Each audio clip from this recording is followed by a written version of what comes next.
I feel a little like really official with this thing. So y'all tell me if it is okay or not. Is that all right? Good. It kind of works out really, really well for me actually because I use my hands a lot when I talk. I don't like to stand in one place at all. I like to be in your face if that's okay with you guys. So we're going to go ahead and begin tonight. I met Mr. Quentin Lee at one of my trainings back a couple of months ago, and we just became just best of friends, just really, really quick like. And so I really thank you so much, Quentin, for making this all happen tonight. What I'm going to present to you guys is a little bit different than probably what you're used to. You will definitely get my testimony, but it is well woven into a training of sorts. And I hate to put a title on it that way, but it is definitely embedded in all things suicide prevention as well as mental health awareness. I get so excited when I'm asked to come into a faith-based church setting because it doesn't happen very often when you say, hey, so I'm the suicide lady, that I do all things suicide prevention, mental health awareness. A lot of people in general run away from that just in and of itself, but especially those that are within the church because it scares people and it makes them uncomfortable. But what Jesus went through was very scary and it was very uncomfortable. So if he can go through it, we can also go through it because his spirit lives within us, right? Yeah, amen. So again, my name is Emily Oswald. I'm the Northwest Regional Director for the Tennessee Suicide Prevention Network, and I love, love, love my job because, again, I cover all things suicide prevention, mental health awareness. What does that mean? That means that I cover 10 counties for those two topics. And yes, you do the math on that. That is one of me, 10 counties. Yeah. The odds are not in my favor, okay? That is a lot of ground to cover, and there is no way possible that I will ever be able to meet with each and every one of my people that I'm supposed to be serving within my 10 counties face to face. But what is so beautiful is that I am allowed to come into spaces just like these, and you know people. And even more than that, you don't just know them, you love them. And you want to take care of them, and you want to see them live and be successful and flourish and do all the things that God has planned for their lives. You can do that. You can save a life. And so tonight, I'm just excited that we're going to get on board and we're going to learn how to save some lives. Are y'all excited about that? Yeah, that's some good stuff. So I begin my QPR very, very, very different than the rest of my cohorts across the state in that I love a good story. How many of you love a good story? Yeah, because we all have a story, right? So the way that I start off my training is with two stories, one of which is from a 15-year-old girl perspective, and one of them is from a 24-year-old boy. So what I'm going to invite you guys to do is we are going to go over each of these stories, and y'all are going to talk to me. So are y'all good with talking tonight? Is that okay? Y'all good with that? Oh, well, we're going to talk. We're going to learn how to do it tonight because I will pull it out of you in a flat minute, won't I, Quentin? Yes, I will. All right, so we're going to go ahead and get started. We're going to start with 15-year-old girls. So do I have anybody willing to read for me this evening? Anybody? Do what now? One of the youth will? Thank you. Okay, are you the youth director by chance? Yes, y'all are. I love that y'all are being voluntold.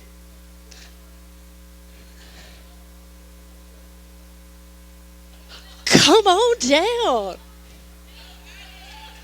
Yes. So good. All right, can we have a little bit of encouragement? Yes. Whoop, whoop. Yes. All right. What is your name? Addison. All right, Addison, will you read for me about the 15-year-old girl, please? Go ahead. Okay. 15-year-old girl living in rural West Tennessee has tremendous family responsibility, taking care of her younger brother, working on a farm to help with finances, and attending school.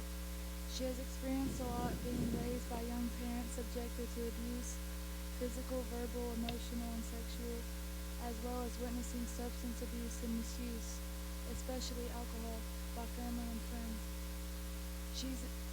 She experiences her first heartbreak in high school and is overwhelmed by the decisions she has to make for herself.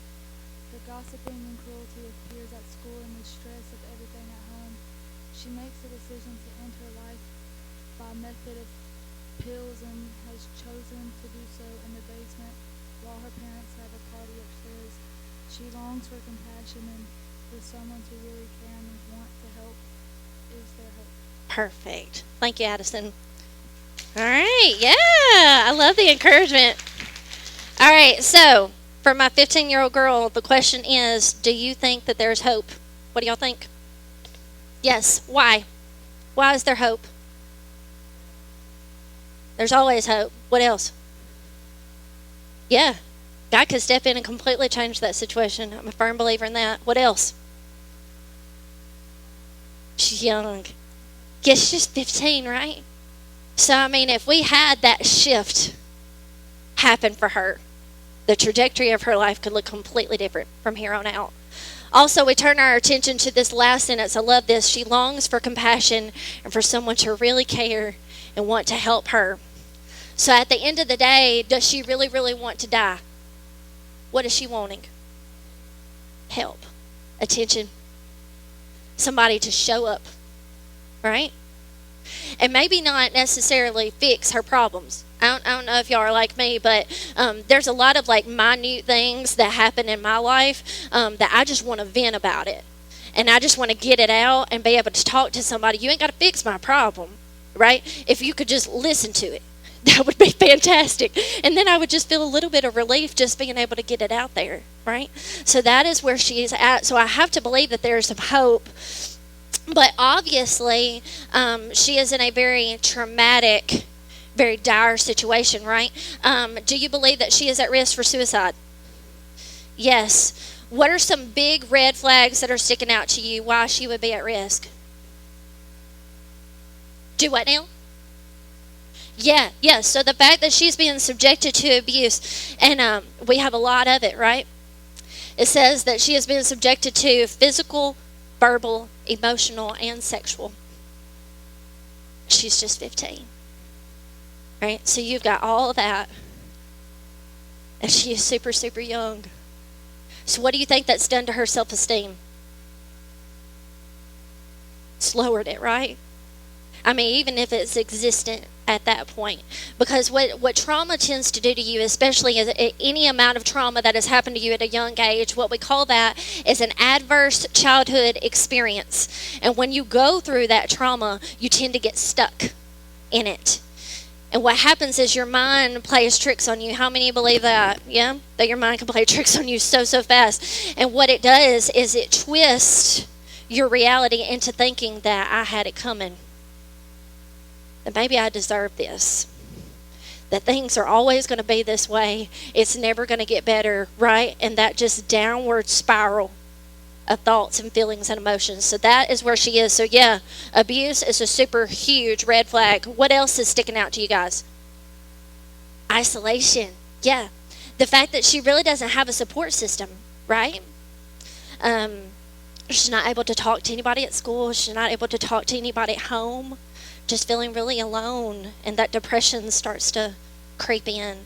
Plus, I mean, it shows there at the very end that she is physically isolated in that basement by herself, right? And I'm a huge advocate for some me time, all right? I have a little girl, her name is Effie, and she is 7, and I tell people all the time that she just clings to me, and I love that because she thinks mama's cool right now. And I know that in a couple of years I won't be so cool anymore, so I'm going to stick to that like glue for as long as possible. But there are some times where I have to retreat to the bathroom and close the door. Y'all feel me? Yeah, these mamas in the group, y'all are like, yeah, me time. Let me go use the bathroom by myself for just a few seconds. That would be great. So the fact that she is by herself in the basement is a very different scenario than just having some me time, right? Because she's just out of whack in her brain. And she's contemplating suicide. So a very, very dangerous situation to be in. When you are contemplating to that extent that you've made a plan, you don't need to be alone. You need people. That's what you need. All right? What are some other red flags sticking out? What else? For sure, for sure. What responsibilities does she have? Yeah, yeah. So can she just be a kid? Let me ask you another question. So kids here in Lauderdale County, do you think that most of them can just be kids? Probably not. Because there's just so much other stuff, right? So much other pressure. And we don't know what people are going home to on a daily basis and what that struggle looks like. Even the best of parents struggle. And they have tons of responsibilities, and maybe we work second and third shift jobs. And so now the older sibling has to step in and take care of the younger ones to make sure that they get fed, to make sure that they get their homework done. And we're wondering why kids are falling asleep during school. It's probably because they got a lot going on at home. So be a little bit lenient, Not to say that they should just be falling asleep for no reason. No, okay, we need some accountability there. But also we need to dive a little bit deeper into that conversation, figure out what's going on. Because that's a lot of responsibility, right? It's a ton of pressure on her. What else is going on that may put her at risk? Do what now? Yeah. So the fact that she has made a plan. The plan in and of itself is an emergency situation. Okay? That is the biggest red flag. When you have gone that far, you mean it. You mean it. Okay? So she has this plan in place. Let's unpack that plan. So she has chosen her method, which is pills. So she has chosen to die by what? Overdose. Yes. Where's she going to do it at? Why the basement? She's alone. Party upstairs. Do you think that those individuals know where she's at? Do you think they know what state of mind that she is in? That's the biggest problem. Knowing the state of mind. That's it. Do what? There's just so many scenarios, right? So many situations at play there. We don't necessarily know what that home life is like or anything like that because that's not been told to us. But obviously, she feels alone and she feels like there's nobody to turn to, and that's the biggest issue. That plan is an emergency red flag. Let's talk about school for an instance. And I love that we got like this youth portion over here, so I'm going to play to you guys on this part.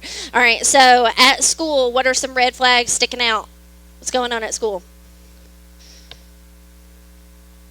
Bullying, gossiping. All right, let's sit on that for just one moment. Okay, if you cannot talk to people at home and then you go to school and you can't talk to anybody there, you think that's making matters worse? Probably. It's just a vicious cycle, guys. It keeps revolving over and over and over again. So now she's the center of attention for all of the wrong reasons. And nobody knows what she's going home to and what she's having to deal with on the inside. Right? But now they're gossiping and they're being cruel. They're starting rumors, which is just making matters worse. And then on top of that, what does she experience for the first time? A heartbreak. All right, so we talk about relationships a lot, okay? Any relationship is a major relationship. All of them matter. Every single bit of them. It doesn't necessarily matter whether it's romantic, physical, intimate, any of that type of relationship. Sometimes you're friends with somebody and then over time you just grow apart. Or you move off, or you get different jobs, or your families grow and it takes you to different places. You change churches, like you do whatever it is that life throws at you, and you become distant from that person and you miss them. Maybe you see them on Facebook, right? And you're like, man, I miss them. I remember so-and-so and so-and-so, right?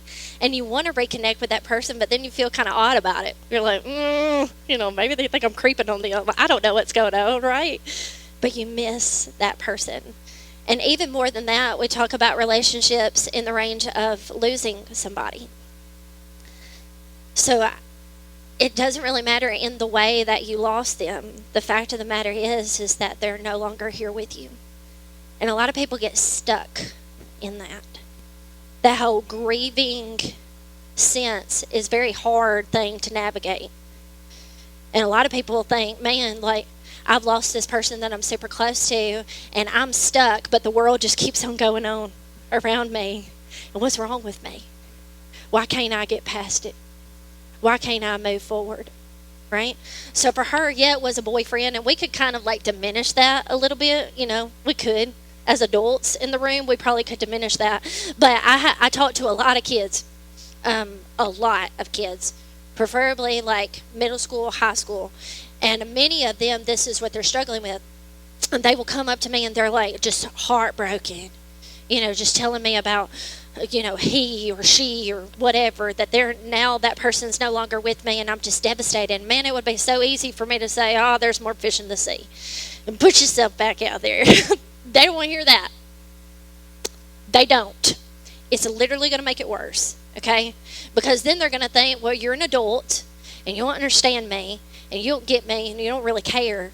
So it's escalated the situation, What they really need is for you to sit there and pat them on the back, cry with them, and if you have to say, yeah, that was a jerk move.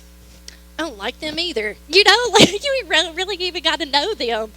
But empathize with people and just sit in it for a moment. Because they don't want to be fixed. They just want you to listen. Right? And so all of this stuff has climaxed to the point where she's made this plan. Right? She has it in place. She knows how that she's going to do it because life has just thrown her all the wrong cards. And she's just completely done. But I'm like you guys, there has to be a glimpse of hope. If just some small something happens, some intervention, if you will, a person or something happen on her behalf, it would completely change everything. So I don't know about you guys, but I love a good cliffhanger. I'm a Grey's Anatomy person to the extreme. I love it. How many Grey's Anatomy fans in the grave? Yeah, y'all understand. Y'all get it. I keep coming back. It's like 20-something seasons, and I keep saying I ain't doing it. No more, because I'm upset that so-and-so died, or they came back to life, or I don't know, it's all this crazy stuff that's going on, and I just keep on coming back because of the cliffhanger, because I got to see what's coming next. So, y'all hold up with me for just a moment. I promise I'm going to go to the end of her story. But for the moment, we're going to talk about 24-year-old boy. So, I need another volunteer to come up and read about him, if you will. And maybe we won't have to recruit this time. I keep hearing Bryson.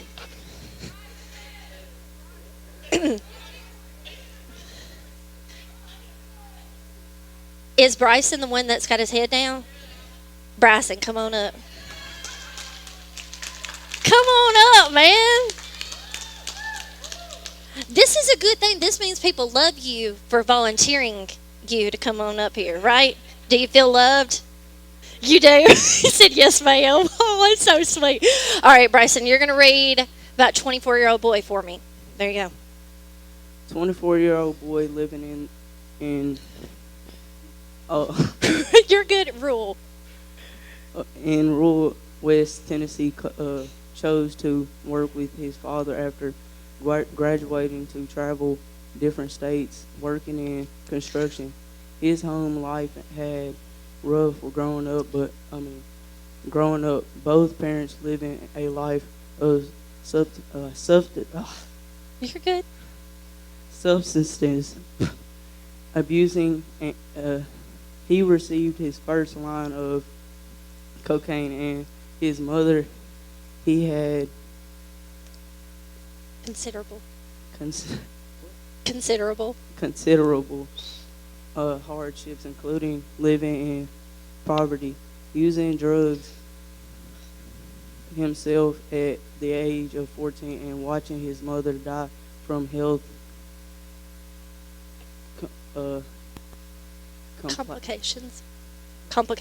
complications stemming from her drug usage.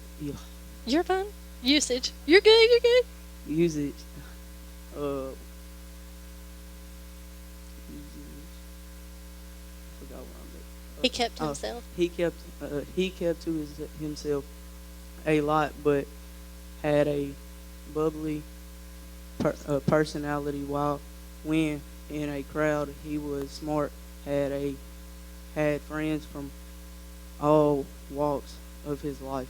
he had learned at a young age how to discuss his substances, Mhm. uh, so, abuse, Mhm. his feelings and his emotions. He thought he was Invincible.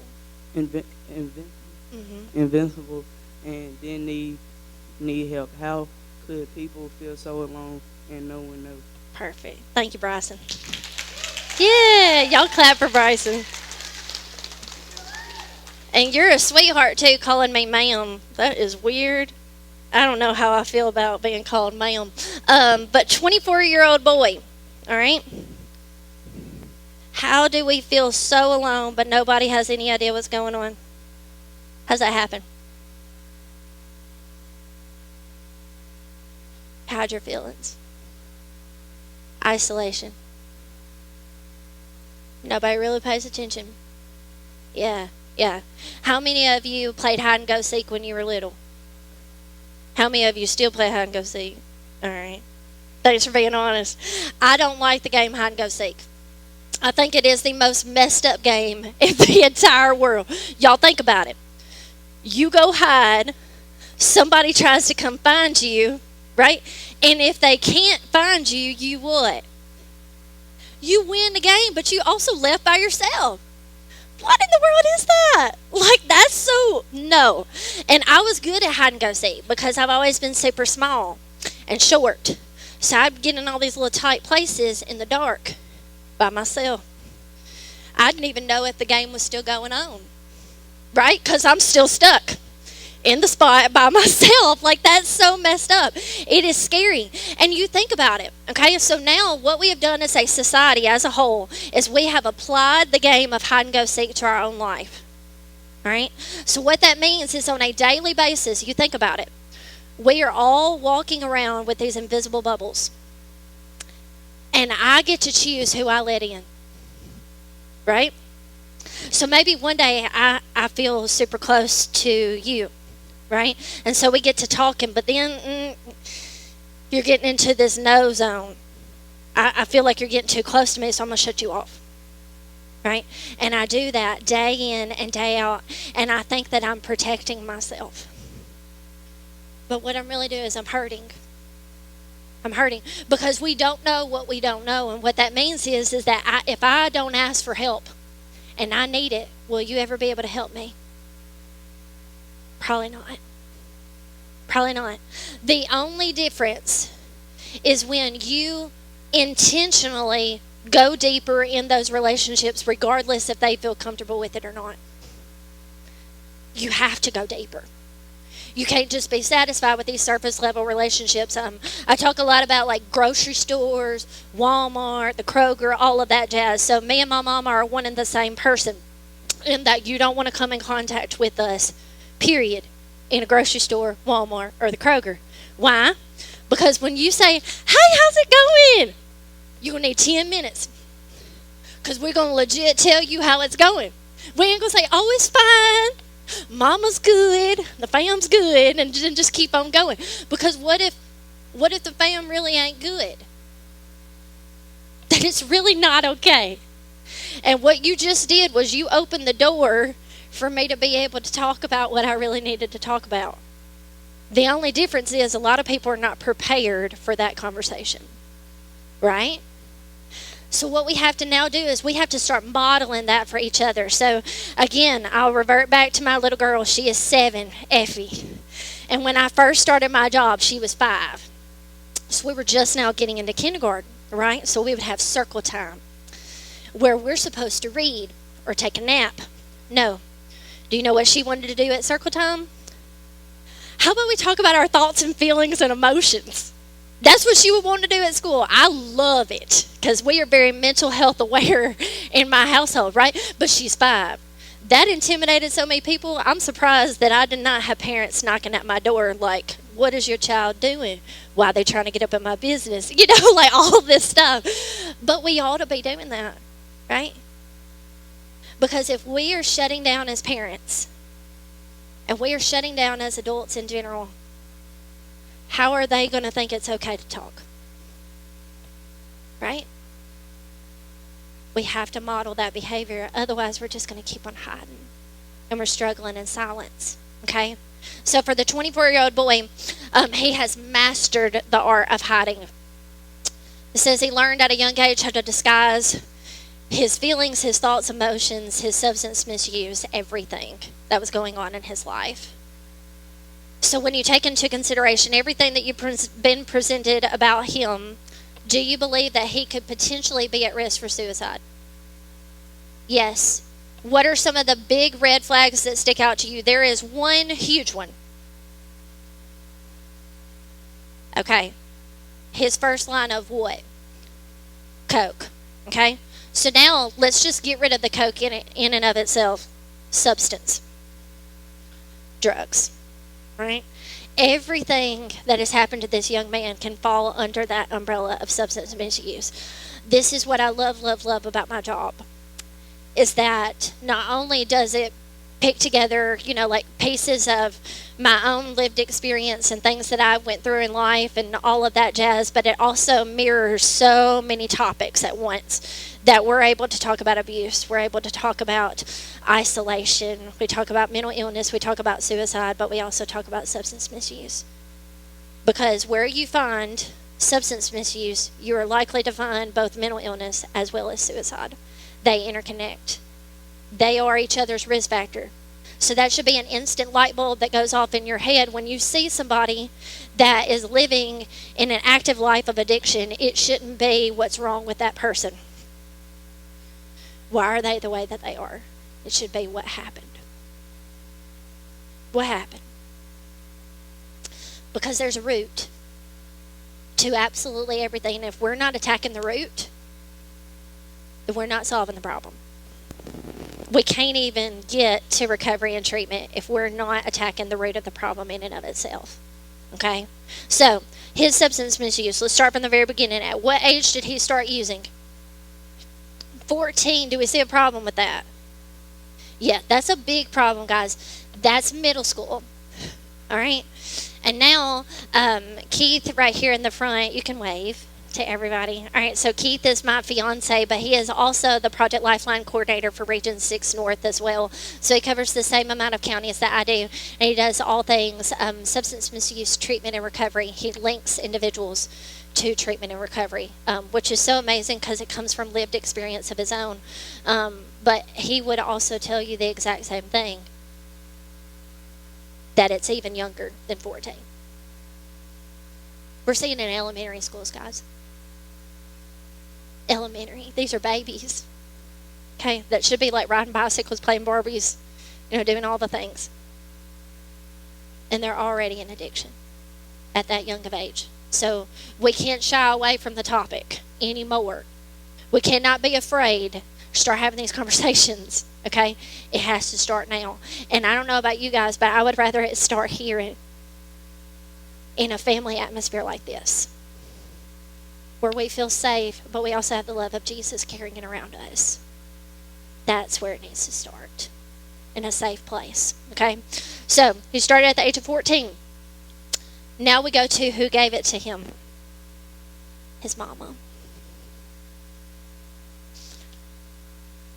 His closest people.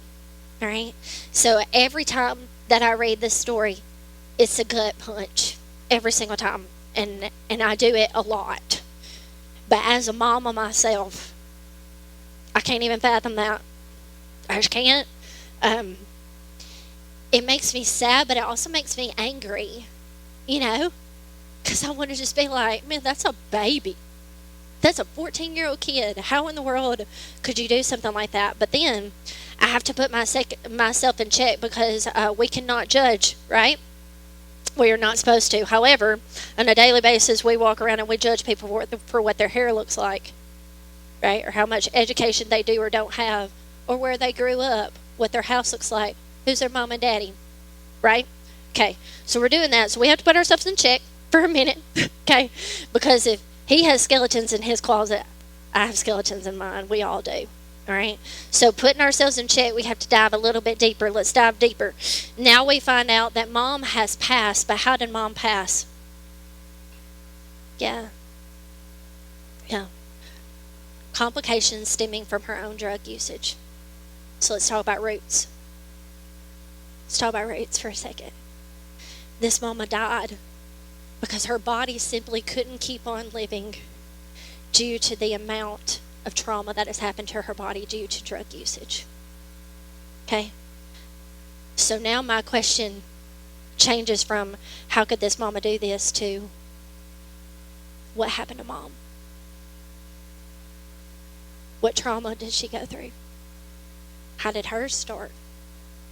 You know, because I'm a firm believer in we're going to give what we know every single time. You're giving pieces of yourself every time that you meet somebody, even if it's just in random passing, right? And you're just saying, hey, or if you're asking about your mom and them, right? Or going to the grocery store, at school, at church, whatever. When you have a face-to-face interaction with somebody, you are giving a piece of yourself. You are. So my question is, what are you giving? What are you giving? Because what we should be giving is peace and joy and understanding and kindness, patience, right? All of the fruits of the Spirit, yes, because that's what we're told to give. But instead, we're going to give what we know. And if we don't know that, and if that's not instilled in you, you're going to give what you're used to. So for her, she thought that the drugs were working. She had to have thought that, right, over time to get to the point where her body literally deteriorated to the point of death. She thought that it was working at some time.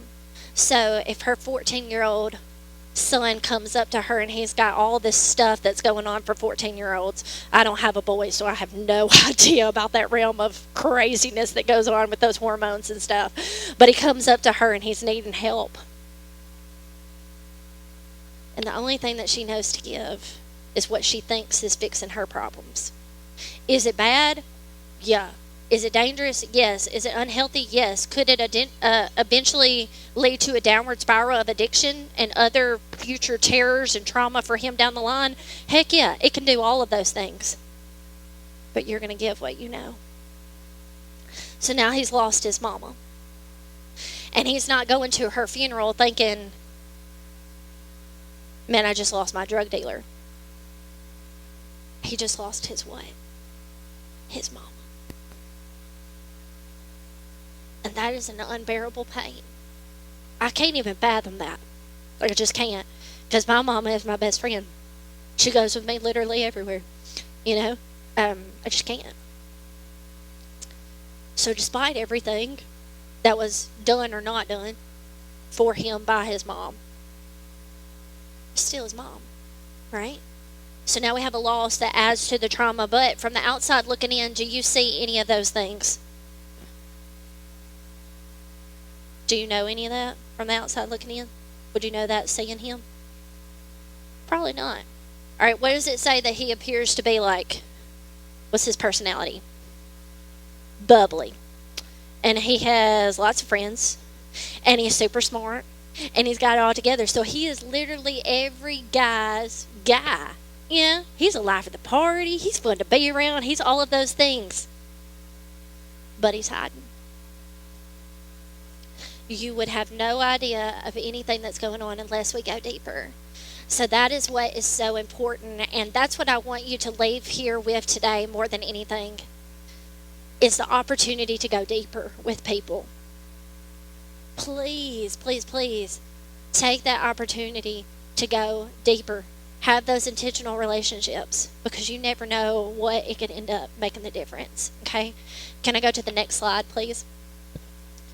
So you'll see here on the board, the reason that I left you on a cliffhanger is because these are actually my people. These two people are the reason that I do what I do every single day. This is it. Okay? The 15-year-old girl was actually my mama, and I usually never get this opportunity, but Mama, would you stand, please? My mom, yeah.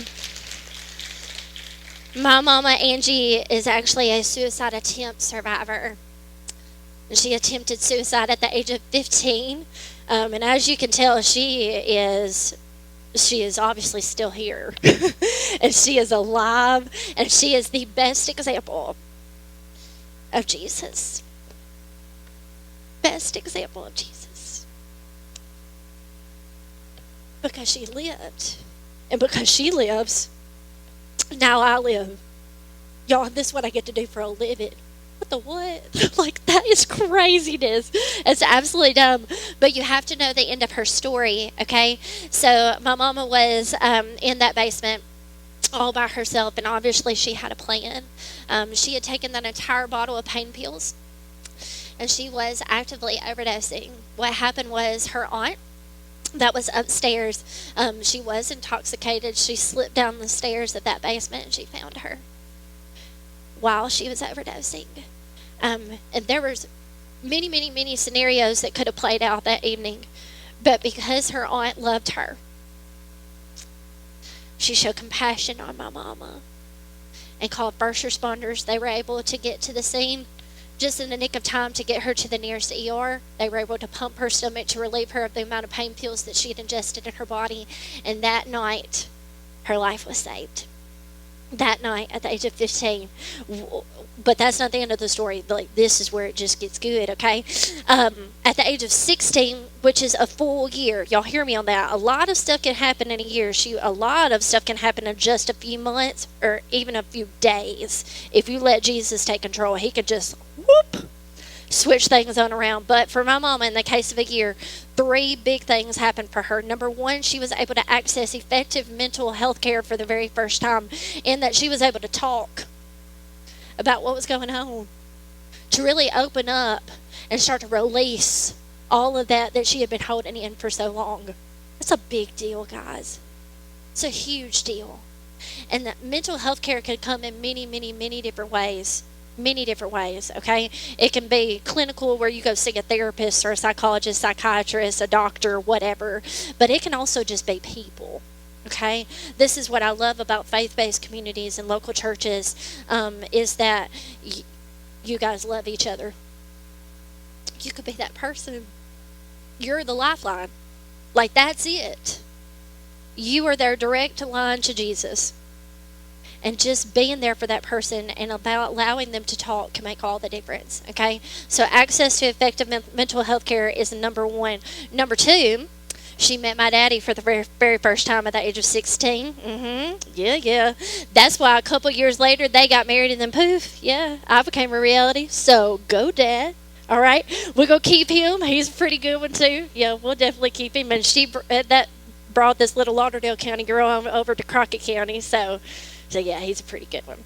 And then the third thing that happened for her is she was able to develop a relationship with Jesus Christ for the very first time. Yeah. All 3 of those things literally saved her life. But what gets me so excited is that it started with her drunk aunt. You know what that tells me? I ain't got to have it all together all the time. I don't have to have the right answers. I ain't got to be picture perfect Emily in order to step in and help somebody. I just have to be available. That's it, right? And that's all that's really required of us, period, right?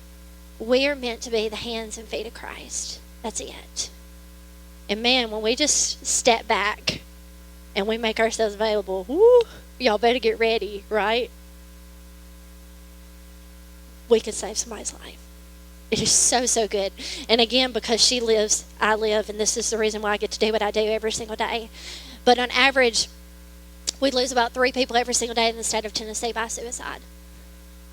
At least 3. Okay? It is the second leading cause of death. Suicide is the second leading cause of death for ages 10 to 34. You think about that. That's elementary, middle school, high school, college, and into early adulthood. Second leading cause of death.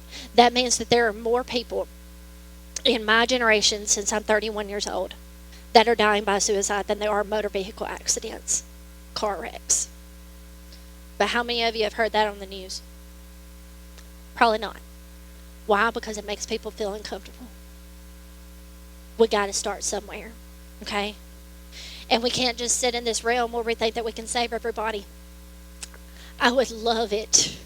Okay? I would love to be Wonder Woman and just scoop through Northwest Tennessee and just save lives left and right. I would love, love, love to do that. But that's not our reality. Okay? One of the ones that we lost was the 24-year-old boy in the story. As you can see here, 24-year-old boy was actually one of mine as well. His name was Dylan, and Dylan was my best friend in the entire world. Dylan died at the age of 24 from an intentional heroin overdose that got counted as a suicide in the state of Tennessee. Dylan was working on a construction site in another state. He was living in a motel room, and when he took his own life, nobody found his body for 3 days. 3 days.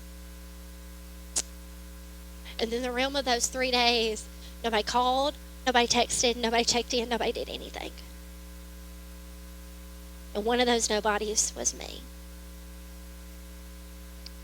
I know that. I take that on. Okay? And it is hard to come to grips with. For me personally, when I can remember to this day where I was, the time of day, who I was with, everything, when I got that phone call, that is not a phone call that I would ever wish on anybody. Is to find out that you lost your best friend. Okay? Because it messed me up. It messed me up. For a long time, I walked around thinking that it was my fault. That I could have done something. I should have done something, you know? Where was I? What was I doing? That was so important when he was going to take his own life. Like, what? What could be that important, you know? And the thing about suicide is this, that we have a lot of questions, and we have a lot of why this and why that. We will never get those answers. Unlike any other type of loss, when you lose somebody like to cancer or an accident or, you know, just old age or something like that, you know why. But with suicide, you don't, and you're never going to get those answers, and it's hard to come to grips with the fact that you're not going to get them. But that's okay. It's okay. Sometimes bad things happen, and it is not your fault. If y'all don't leave with anything else here tonight, please understand that. Sometimes bad things happen, and it is not your fault. But what you do with it is your responsibility. So once I got that in my head, my perspective and my outlook on things started to shift, and I started to remember Dylan not by the way that he died, but by the way that he lived before he died. I started celebrating him as a person and really becoming thankful that I got the 24 years that I did. Because some people aren't given that much time, you know? So that's something that's super important to be thankful for. And in doing that, I just began to be like so passionate about it and just so excited to learn everything that I possibly could to get to a point in life, hopefully. And I'm so blessed that this is now what I get to do, to tell people like you guys that you don't have to live with your best friend. You could be the reason they stay alive. You could do it. And the way that you do that is by asking the question, by starting the conversation somewhere. QPR stands for question, persuade, refer. We ask the question, we persuade that person to stay alive, and then we give them the lifeline. We give them resources, we get them the help that they need, bar none, and we do not leave them where they're at. That's it. Okay? Go to the next slide. And a lot of these, of course, we've already talked about. I get a little bit ahead of myself. So you'll see here, second leading cause of death in that green highlighted area is suicide. Suicide's second leading cause of death for ages 10 to 34. You can keep on going. All right, so some facts about suicide. A lot of these I've already went over. So 45,979 people died by suicide in the state of Tennessee. In the U.S., and for the state of Tennessee was 1,220 reported deaths by suicide. I want y'all to understand that reported is very skewed. Yes. Okay? That means that overdoses. Okay? We don't know if those were intentional or unintentional unless there was a note or some other conversation that was had with an individual ahead of time to lend itself to them having thoughts of suicide. We don't know unless we have that information. So highly, highly skewed there. Suicide is the 10th leading cause of death for all age groups in the U.S. You can keep on going, and you can just pop those on down. Yeah. Someone dies by suicide approximately every 11.1 minutes. Y'all, think about that. 11 minutes of your day. What are you doing? Probably something that's not really important, right? Within that 11 minutes, someone has actually taken their own life. And someone ages 10 to 24 dies by suicide approximately every 1 hour and 21 minutes. Why is that important? We talk about across the state of Tennessee wide, okay? Most school systems, middle school and high school, run on a block schedule. That means that those classes last anywhere from 45 minutes to 90 minutes, depending on the school system. That would mean that for this statistic to be true, we are losing one student every class period. You're talking about wrecking a whole community with just the loss of one student, much less one per class period. It's a big deal. Go to the next slide. All right, yeah. It's the 9th leading cause of death for all age groups, and again, 2nd leading cause of death for those that are 10 to 14, 15 to 24, 25 to 34, and on average we lose 3 people. And I know y'all can get like bogged down in that 3, and you think, oh, well, at least it's just 3. I don't want 3. I don't want 1. Because when I look at these 3, what I see is a mom, I see a dad, I see a grandparent, I see an aunt or an uncle, I see a baby. I see a kid, I see a college student, I see people. I want you to start seeing people as people. That they are important. No matter what they've done or haven't done, they are important. And they deserve the best life out there. They're worthy of that. All right? Estimates on attempts. For every 1 documented death by suicide, there are 25 other people who have attempted. This is one of my favorite slides. Because y'all think about it. Okay? For every 1 death that has occurred, 25 people have attempted. So when I apply this to my own life, what I see up here is that for every 1 Dylan, there were 25 of my mama. And I don't know about you, but I'd go through a lot to keep my mama alive. Right? So what are we doing for them?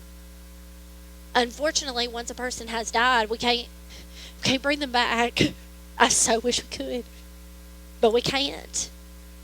But what we can do is stand in the gap for those that are still here. Because we all have bad days and we all struggle, and we are all one step away from being in the exact same situation. You think that suicide is not going to affect you? Man, it's not a matter of if, it's a matter of when. So we have to be as prepared as possible. You can keep on going. Gender and suicide. Men and women, both of us are at risk. Both of us. Automatically, just genetically speaking, okay? So men were 3.6 times more likely to die by suicide than women, but women were 3 times more often to attempt suicide than men, all right? So men, why do you think we're losing more of you guys? Yeah, more lethal means, for sure. They're more apt to pick up a firearm, which is obviously the more lethal out of all of the ones that are out there. Also, how many of you, for the men of the group, were you told that you could cry about it when you were little? No, what were you told? Suck it up, right? Put your big boy pants on. Rub some dirt in it, right? Pick yourself up from the bootstraps.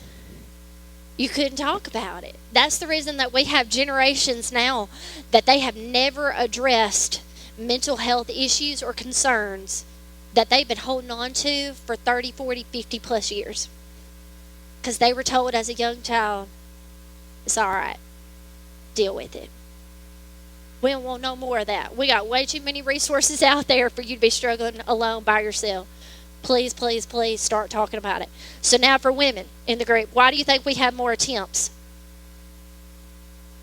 Anybody? No wrong answers, I promise you. We're moody. Amen. I can get an amen on that. Also, what? Pressure. Yeah. Pressure. We're naturally very nurturing beings. We want to fix all the problems. We want to do all the things. I saw a meme on Facebook back, Lord, it had to be a year plus ago, that it said, I have 99 tabs open in my brain at one time. And I didn't know whether to like it or get mad at it. You know what I'm saying? Because I was like, God, that's it. That's what's wrong with me. We've been through marriage counseling, me and Keith here recently. Actually, not recently. We went through 16 weeks of marriage counseling. We found out a lot of things about each other within 16 weeks. Highly encourage that. That is very, very good to go through counseling ahead of time. But we found out that men are much like waffles in that y'all have little bitty blocks and you like to sit in them. So if we ask you what you thinking and y'all say nothing, you probably really aren't thinking nothing. It made so much sense to me. I was like, this is epiphany. Like, what is going on? Because y'all are in the nothing block. You're like, I don't want to think about nothing, so I ain't going to think about nothing, you know? We can't do that because guess what we are? Spaghetti. Noodles everywhere. It was like a whole new world for me realizing this because I got 99 noodles, right? And they just is squirming. And I can jump from here to there. That's why we moody, right? That's why we got so much pressure on us. We got all these noodles going on, right? So we can get to the point where we get so overwhelmed that we actually start believing that other people would be better off. So we have more attempts because of just our thought process in and of itself. But a lot of times we stop ourselves because of that pressure or because we have all these other responsibilities and we think maybe not today, but we put it off. And even that in and of itself is super dangerous. So just genetically speaking, both of us are at risk. Take care of your people. Next slide. Next slide. All right, so what is a risk factor? If you look up here, I want you to see that you picked out almost all of these. I love this part. I get so excited. Because in those 2 case studies, the reason that I do it is because you were able to tell me what you see. You saw depression. You saw isolation. You saw substance misuse. You saw hopelessness. You saw obviously a suicide attempt, right? You saw family and loved ones history, financial work stress, barriers, availability of lethal means. You saw all of that stuff in one. And that makes me so excited because if you can see it in a story, how much more can you see it in the people that you love and care about? Right?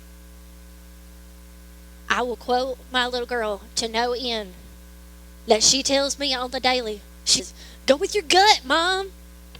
That's what she said. Go with your gut. If something don't feel right, if something just ain't sitting right and you think it's wrong, you need to do something about it. You need to say something.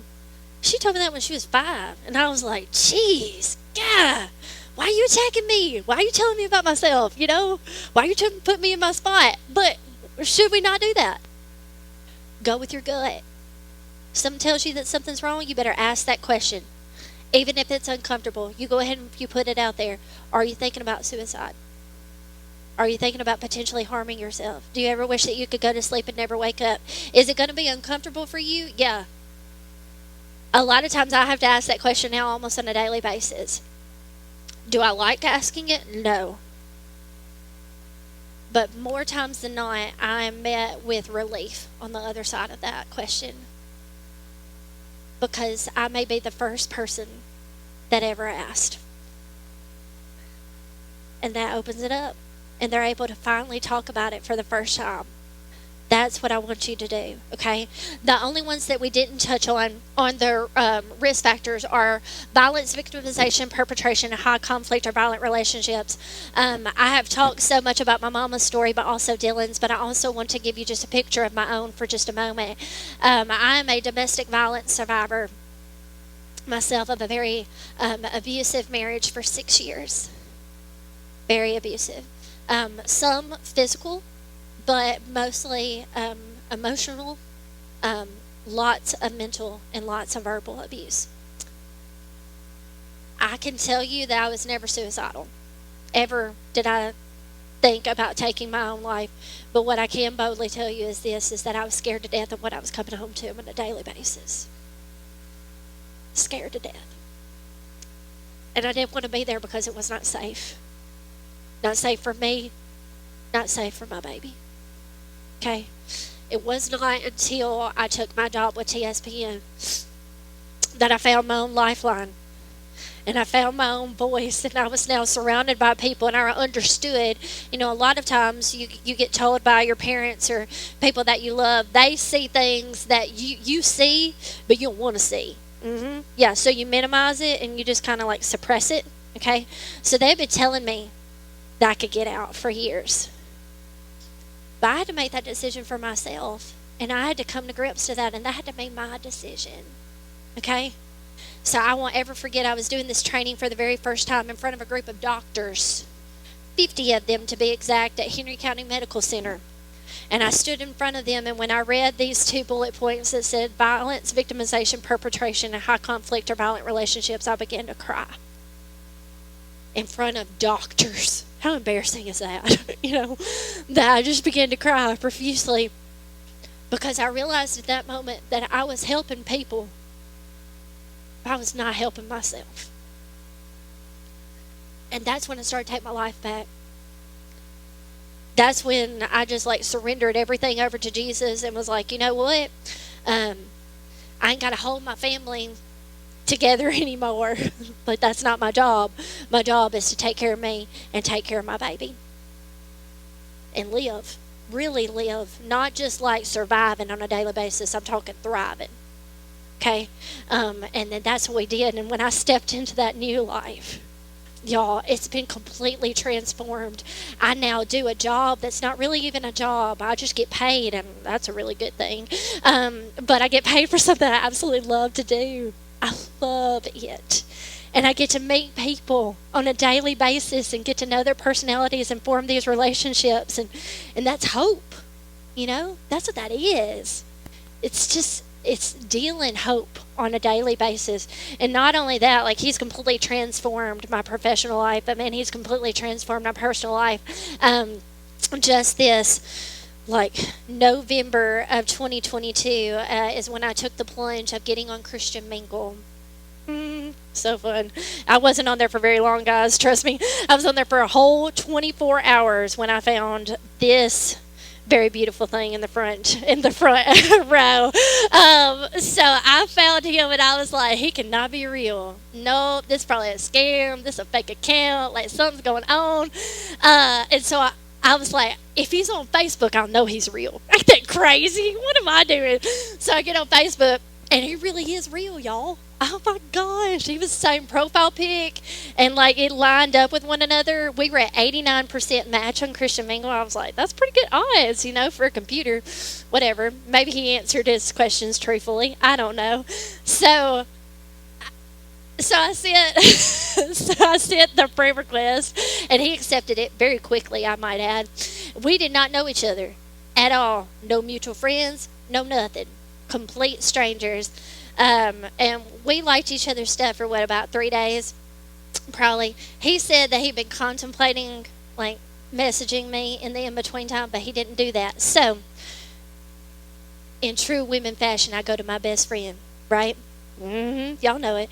I went to my bestie, Liz, and I'm telling her, I was like, this man looks like he loves Jesus. He plays guitar, and we got 89% match. I don't really know him very much than that, but he's cute.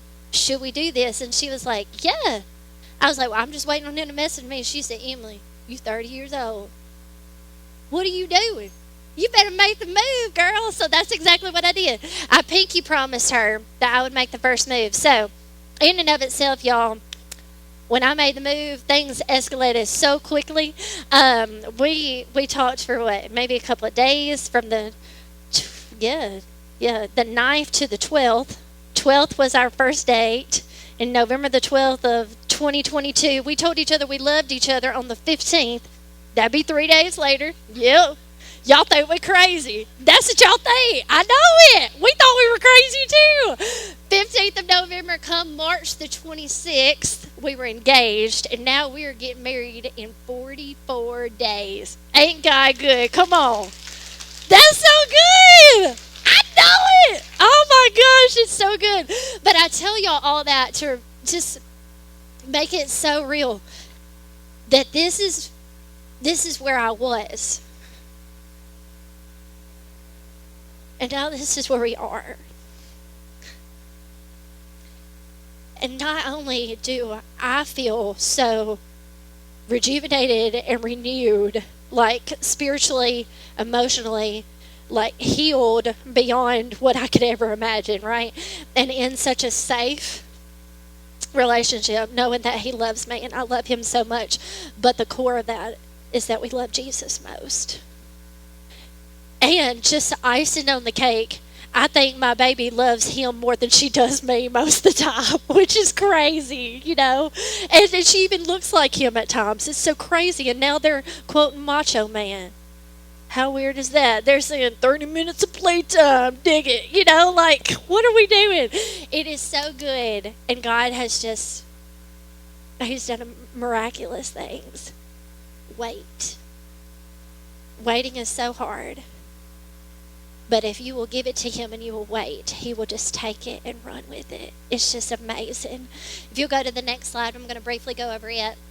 So protective factors. Once you ask the question, are you thinking about suicide? Once you put it out there for somebody and just open up the conversation, the next thing that you need to do is persuade them to stay alive. And that can be a little bit of a daunting task and kind of scary to step into, like, okay, now it's on me.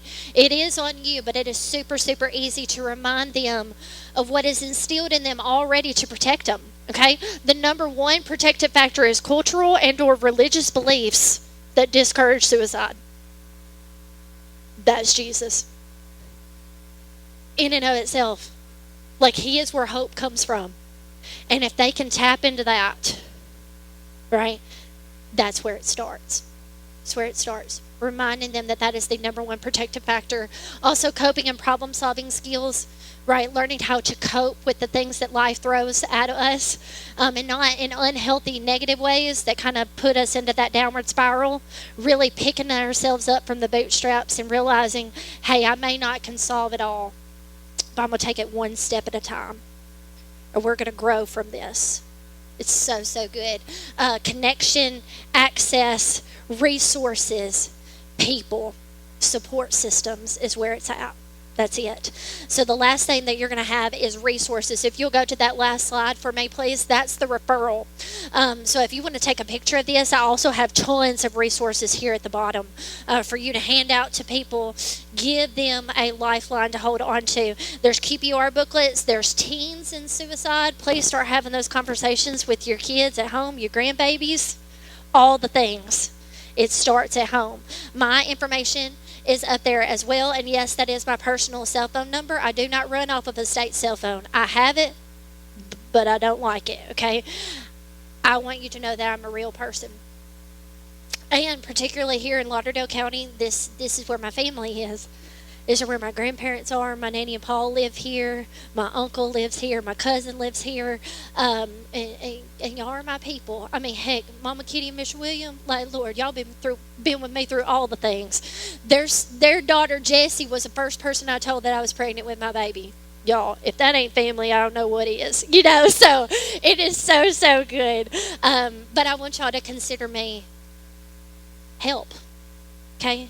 I will talk to you about anything. My number is available 24/7, 365. Promise you. Text me, call me, look me up on Facebook. Not Christian Mingle because it's gone and I'm getting married. Haha. But yeah, I want to be a beacon of hope for you guys and realize that you can go through hard things and still come out on the other side. Right? So the last thing that I like to do at all of my trainings is I love a good pep rally. I get excited about it, and I do it at every single one, so y'all are going to have to help me out. He keeps shaking his head because he hates this part. So when I say something, you're going to repeat it after me, but you're going to repeat it with enthusiasm and passion. Otherwise, we're going to do it again, okay? If that ain't passive-aggressive, I don't know what is, all right? So when you come in contact with a person who is struggling, all right, whether it be with suicide, their mental health, or whatever it may be, you're going to say things like this. I want you to live. Y'all say that. We will get through this. I am on your side. Look, this youth over here, they got it down. But I right? And it's very juvenile. It's kind of silly. But all of y'all were smiling when you said that, because there's something that happens when we build each other up. There's something good that happens. So I want to just challenge you guys. Give good things. You're going to give what you know every single time. And if you know Him, you should be giving Him away. That's what He wants. Okay? So as we leave here today, I'd love to take the opportunity to sign for you guys. I asked Quentin if I could do a song. We do a lot of worship, and so I sing, and Keith plays the guitar, and he also sings, but I also do sign language. I've been signing since I was 13 years old when I saw Nicole C. Mullen do My Redeemer Lives for the very first time, and it messed me up, and it was just so good. So ever since then, I've been learning songs, and one of the more recent songs that I've learned is Coat of Many Colors from Brandon Lake. It's one of my favorites, one of my favorite stories in the Bible anyway. So I hope that it blesses your heart like it does mine. Afterwards, you are free to go. Come down here and get you resources, ask questions. If you need to talk, if you need to be prayed over, please know that this is open and it's available, and I love you guys. Thank you so much for having me. Amen. Well, Emily, I had about 3 people text me today and saying, and this is a quote from every one of them, "You're going to love Emily." And I think everybody does, don't you? You're an easy person to love. You know that? You really are. You're wonderful. Thank you so much. I love that positivity that you have. And, you know, I know there's a lot of people in this room that does not deal with substance abuse or addiction. But you know what? There's some of us in here that deal with exactly what she was talking about tonight. You deal with depression, you deal with anxiety, and you know you find other ways to cope, maybe not using drugs or alcohol, but you're still not using Jesus as the way to cope. And I will tell you, Emily here can set you up. If not herself, she can set you up with somebody you can talk to. And everybody in here needs somebody that they can talk to. Everybody does. And we also got Summer Scott here. And I believe you're going into school to do this also, aren't you? Are you still going to school to be? Yeah, so Summer's here with us tonight. And so, you know, there's a lot of people that use their past and use all the garbage they went through. Seems like that's what you've done to help others. And when that really comes together, and I feel like I do that too, when that really comes together, it really makes everything purposeful. Even the darkest, dirtiest, nastiest time in your life, it makes it purposeful when you can use it to help others. And so I challenge you tonight, man, if you can stick around for just a few minutes up front here, and if you would just like to whisper in her ear, get a card, give her a text sometime, say, "I was there at Victory Baptist Church. Can you help me out?" I'm sure she could probably be a resource for you. This young man, what was your name one more time, sorry? Keith. Keith does what Brandon Powell does. Many of y'all know who Brandon Powell is. He's spoke here many times. He's helped a lot of our folks get in rehab. Now we got another resource. Okay, so we'll be calling on you, brother, and I appreciate you being here tonight. Great story, great job. Let's hear one more round of applause for these fine folks for coming and sharing their night with us. Any other word before we're dismissed? All right, let's go, Lord, in prayer, and let's pray for their ministry and that God would just bless and anoint them. Father, I just thank you tonight for Emily, for Keith. I just lift them up to you, God, and I just pray for their marriage. I pray that, Lord Jesus, you would just be the center of that marriage. God, I pray that, God, they would continue to use the gifts, the talents that you've given them, Father, for your honor, glory, and kingdom's sake, that you would continue to allow them to use the past, God, to just be a lift off to you and to ministry. And God, I pray that we can all be a part of changing your world and bringing your kingdom's cause. In Jesus' name, amen.